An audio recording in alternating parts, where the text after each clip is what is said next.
बोलो गणेश जी की जय।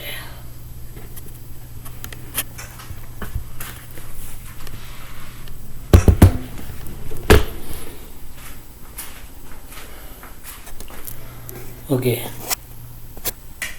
हेलो स्टूडेंट्स, कैसे हो?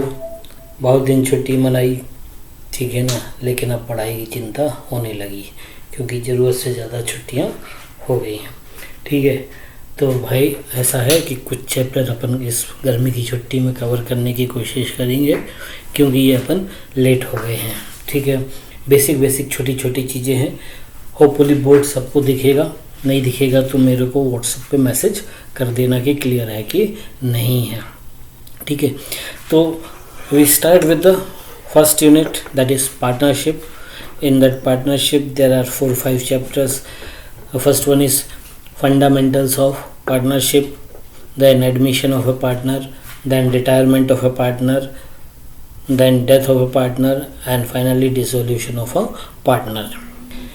एक चैप्टर दूसरे से connected, second one is connected with the next one is connected with the last. If you miss any one chapter then it is hard to learn the next chapter. So better to learn in a sequence. So our first chapter is fundamental of partnership. Before we start, we recap the things which we have learned in class 11th.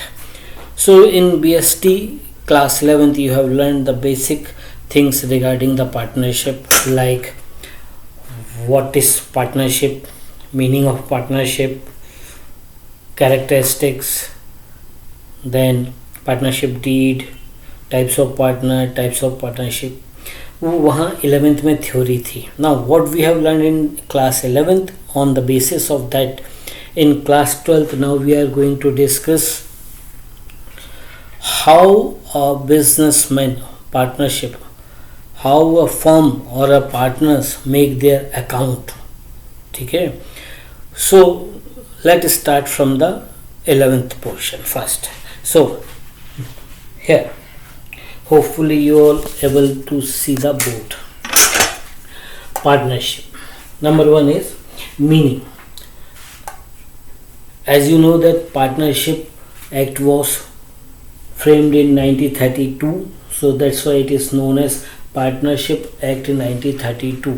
So in that act, according to the section 4 of Partnership Act 1932, definition is given of partnership.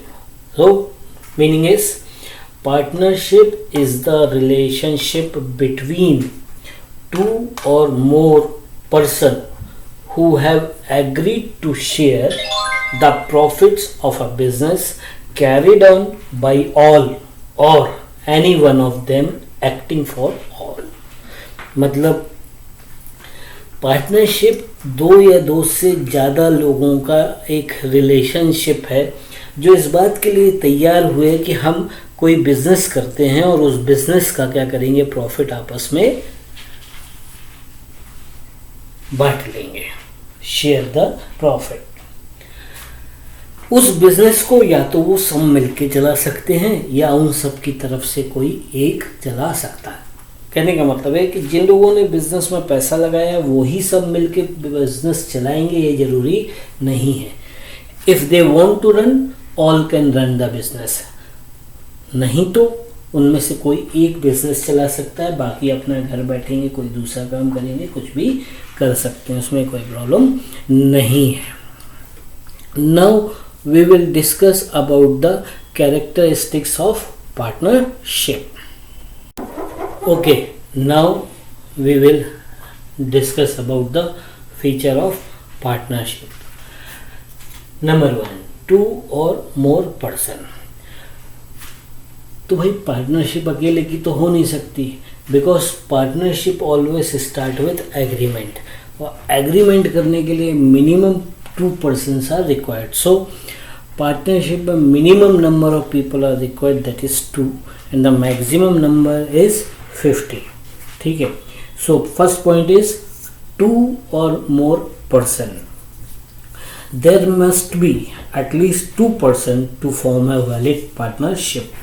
The number of partners prescribed by the Company Act 2013, which is 50 in any business, where the banking or non-banking. Okay. Now, number 2 is that is agreement.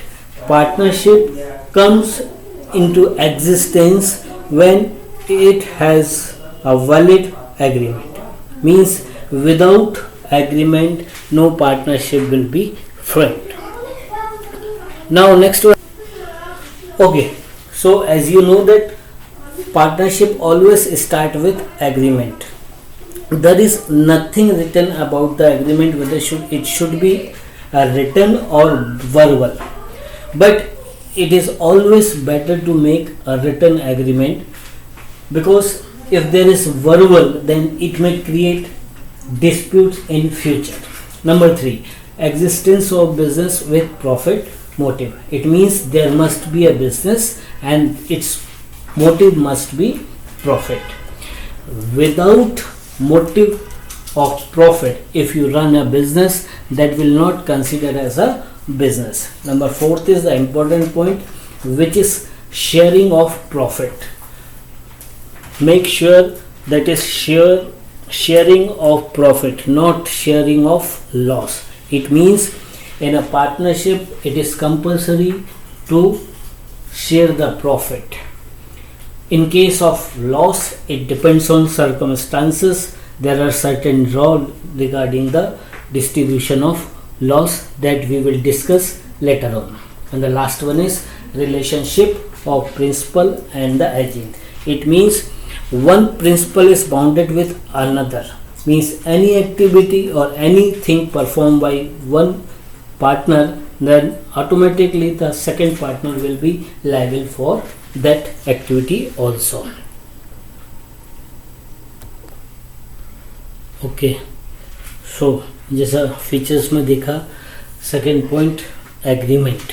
So agreement may be written or verbal. Nothing is mentioned in Partnership Act 1932, but as I told you earlier, it is always better to make written agreement, because in case of verbal agreement there will be always a chance of conflicts or debate. So next topic is partnership deed.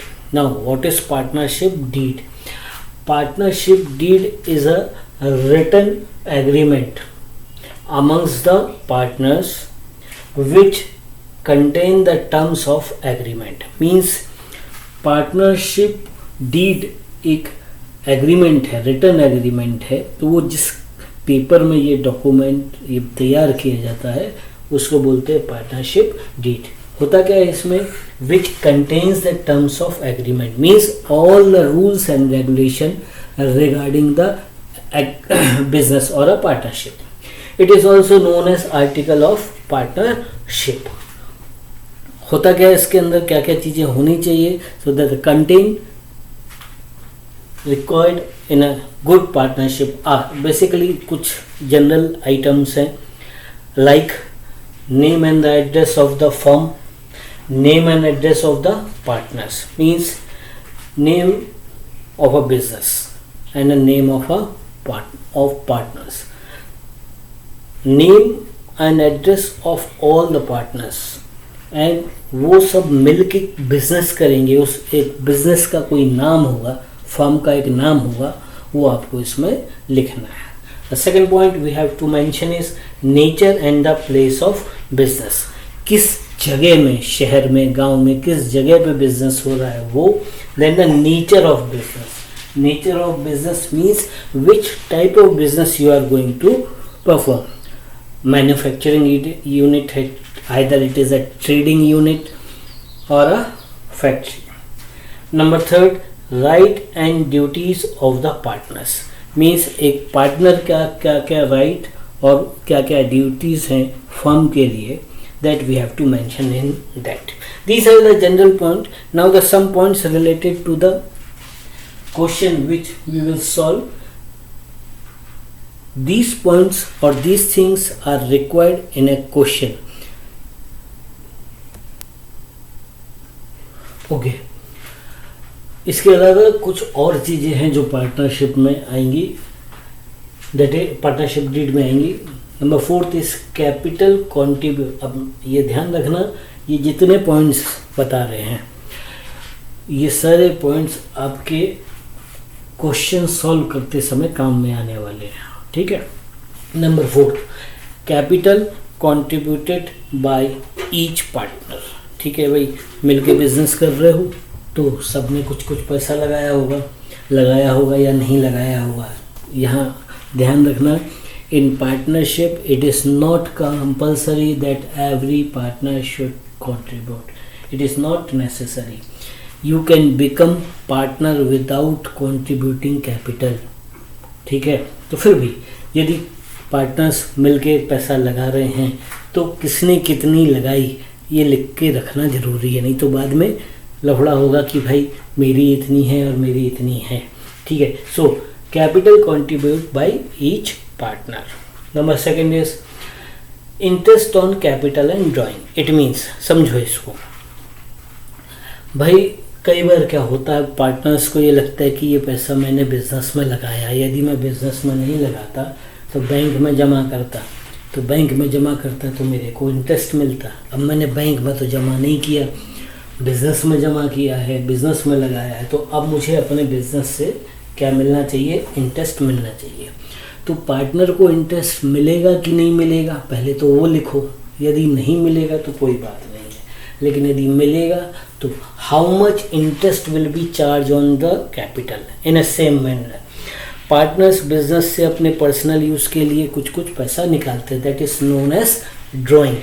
तो उस drawing पे firm interest लेगी partner से। तो पहले तो ये decide करो कि लेना है कि नहीं लेना है। नहीं लेना है तो उसमें लिखेंगे कि भाई इंटरेस्ट ऑन ड्राइंग नहीं लेना है, यदि लेना है तो फिर कितने % लेना है। Next is remuneration to partners like salary, commission और एनीथिंग एल्स। कई बार पार्टनर को लगता है कि मैं ज़्यादा काम कर रहा हूँ, ये वाला दूसरा पार्टनर बैठा है, ठीक है, आपस में वो काम डिस्ट्रीब्यूट कर लेते, डिवाइड कर लेते हैं। तो किसी पार्टनर को सैलरी, बोनस, कमीशन देना है कि नहीं देना है। नहीं देना है तो लिखेंगे भाई किसी पार्टनर को कोई सैलरी कमीशन नहीं मिलेगा, और यदि देना है तो वहाँ हम मेंशन करेंगे कि किस पार्टनर को कितनी सैलरी या कितना कमीशन मिलेगा। The 7th point is very important, that is sharing ratio, profit sharing ratio. Ultimate we have formed this partnership for the purpose of profit earning। अब वो पैसा सबने मिलके लगाया है तो ऑब्वियसली जो उसका प्रॉफिट होगा वो भी मिलके सब बांटेंगे। तो वो मिलके कितना बांटेंगे, बराबर बराबर लेंगे या कोई स्पेसिफिक रेशियो में लेंगे, that has to be mention clearly. तो वो बाद में लड़ाई ना हो, बाद में लफड़ा झपड़ा ना हो, इसलिए बेहतर रहता है कि इसको हम क्या करते हैं पार्टनरशिप डीड में नोट कर लेते हैं कि प्रॉफिट जो भी होगा वो पार्टनर्स आपस में कैसे बांटेंगे।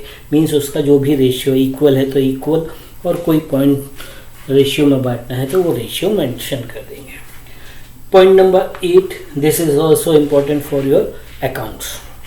Method of recording firm record, मतलब हम मिलके जो पार्टनरशिप का बिजनेस कर रहे हैं उसके अकाउंट कैसे मेंटेन करेंगे।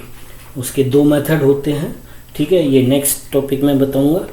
तो उस मेथड को हम यहाँ लिखेंगे कि हमारे पार्टनरशिप के अकाउंट इस मेथड के अकॉर्डिंग बनाए जाएंगे। Okay, so this much theory is sufficient. This much theory you have already learn in class 11th। Now on the basis of this theory we are going to make accounts of a partnership firm. So nothing new in this, you have already learned these things: meaning of partnership, characteristics, partnership deed and the points to be noted in partnership deed. ये तुम्हारा 11th का ही syllabus था, ठीक है। Now if you required notes of this thing then I will send you on a WhatsApp group, you copy down this from there only, है ना। Copy बनाना ज़रूरी है सबको। आफ्टर लॉकडाउन मैं सबकी कॉपी में ये चीज़ें देखूँगा, ठीक है। टॉपिक्स और नोट मैं व्हाट्सएप पर डालता हूँ, वहाँ से देख के आप अपनी कॉपी में नोट कर लेना। इसके आगे का टॉपिक हम नेक्स्ट वीडियो में पढ़ेंगे, जहाँ से हमारे क्वेश्चन चालू होंगे, बेसिक चालू होंगे, वो इम्पोर्टेंट क्लास होगी। Thank you very much.